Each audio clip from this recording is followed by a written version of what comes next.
Sot në mesnat përfundon afati për regjistrimin e personave të sëmur dhe të pafuqishëm për të votuar në zgjedhjet lokale më 19 tetor.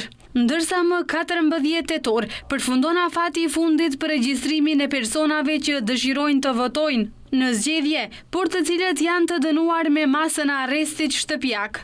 Sipas afateve të Komisionit Shtetëror Zgjedhor, votuesi që nuk ka mundësi fizike të votojë në qendrën e votimit dhe dëshiron të votojë, duhet ta njoftojë Komisionin Komunal Zgjedhor, jo më vonë se 7 ditë para ditës së caktuar për votim, pra 10 tetor në mesnat. Personat e pafuqishëm ose të sëmur, personat në arrest shtëpiak, të burgosurit dhe personat në shtëpi të pleqve votojnë të shtunën, më 18 tetor, një ditë para ditës së caktuar për votim në zgjedhje.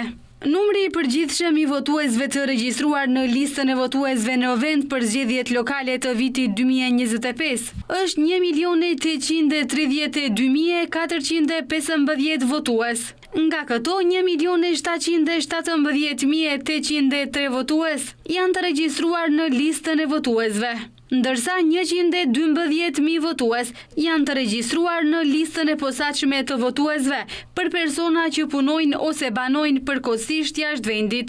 2162 votues që vuajnë dënimin me burg ose janë në paraburgim dhe 450 votues nga shtëpitë e pleqve. Votimi në diaspor nuk përfshihet në këto zgjedhje.